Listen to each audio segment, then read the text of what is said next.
Street, and I knew him. He was my Sunday school teacher for several years. What was his name? Dick Brogan, Richard Brogan, like Brogan shoes. You know the name of the school on that street? It's Mississippi Theological Seminary, I believe, isn't it? It's a preacher, a kind of prophetic preacher from Louisiana, was called by the Spirit of God to come up here, and he came up here not knowing what was going to happen. Got off the train and luckily found some shelter for the night. The police helped him find his way quickly to somebody's house. There was a whole story about it. It wasn't published, but it's a written story. His wife, Kitty Brogan, would probably have it. It's an amazing piece of history, and I think everybody should know about it. But Dick Brogan was a great man. He went up in the Delta and worked and worshipped and ate and drove around in cars and slept at night with black people up there. And this was in the 1960s, and people were following them. And it was pointed out, he asked about it, and they said, that's FBI. So he was a great man. He risked his life, too. I'm glad you mentioned that because I was thinking of doing another poetry book, The Mississippi I Love Volume 2, where I paid tribute to outstanding Mississippians they were just good people regardless of race. I'll look this up, and you give me your contact or email, and I'll see what you think about it. Okay, I would appreciate that. Well, thank you all for coming, and I appreciate some of you were here 3 hours. I really appreciate everybody coming out, and I'm going to conclude the program. So, in case anybody wants a signed copy of the book, I'll be glad to sign it for you. And mention the other 2 books. The people who came in later didn't hear you talk about it. You talk about the other 2 books. Okay.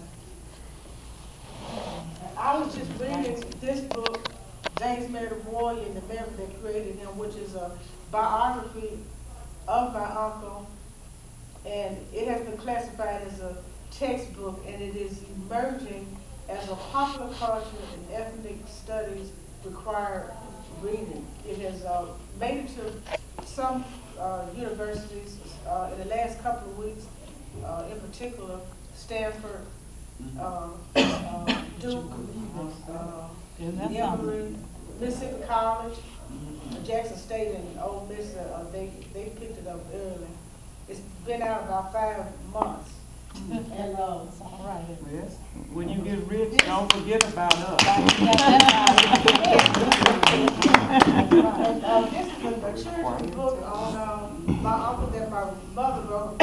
This is a picture of James Meredith at age 16, I think 1949, 50 school year. And my first book,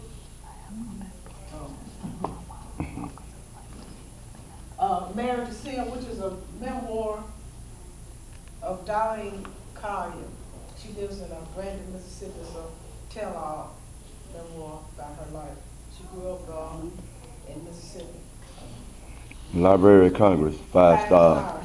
Yeah. And it was classified and put in the genealogy reading room. Miss Collier, her mother died when she was 3, so we did her genealogy and traced her family back to slavery, South Carolina, and then to East Mississippi. And her grandfather was the largest black landholder in Jasper County. He purchased 243 acres of land in 1905 from the city of New Orleans, according to the deed, which I thought was interesting. And he used to be a servant. And his father owned the land, but he learned a lot about land from his father, and he saved every penny he got his hands on, and he bought this land in 1905.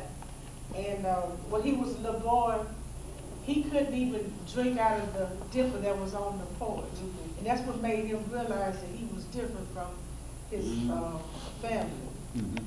But he persevered anyway. In fact, not 1 acre of that 243 acres of land has been sold to anyone outside of the family to this day, which is remarkable. That is good. Because not many black people That's who right. owned even farmland Right.